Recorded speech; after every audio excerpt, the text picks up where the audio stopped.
আমরা কিন্তু কোরআনকে আমাদের বাংলাদেশে কোরআন শরীফ বলি, তো আল্লাহ তাআলা কোরআনকে কোরআন শরীফ কোথাও বলেন। আল্লাহ তাআলা কোরআনকে কোথাও বলেছেন কোরআনে মাজিদ, বাল হুয়া কুরআনুন মাজিদুন ফি লাওহিম মাহফুজ। আমি লাওহে মাহফুজে এই কোরআনে মাজিদকে রেখেছি। এটা হচ্ছে কোরআনের বাড়ি, সাত আকাশের উপরে। আরেক আয়াতে আল্লাহ তাআলা বলেছেন ইয়াসিন ওয়াল কুরআনিল হাকিম।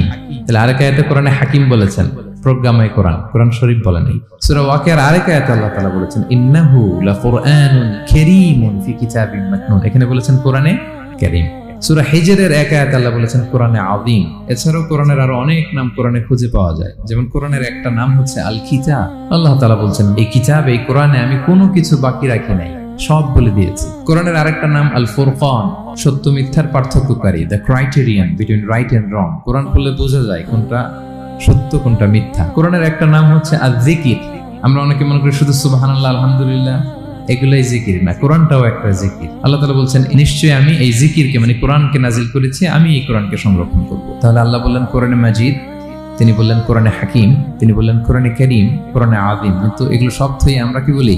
কোরআন শরীফ বলতে পারেন, অর্থ ভালোই, কিন্তু কোরআনে নাই, আল্লাহ তাআলা বলেন। আসুন কোরআন শরীফ বলার পাশাপাশি আমরা কোরআনে কারীম, কোরআনে মাজিদ এগুলো বলতে অভ্যস্ত হই, কারণ এভাবেই কোরআনকে পরিচয় দিয়েছেন আল্লাহ তাআলা। পারা যাবে তো ইনশাআল্লাহ।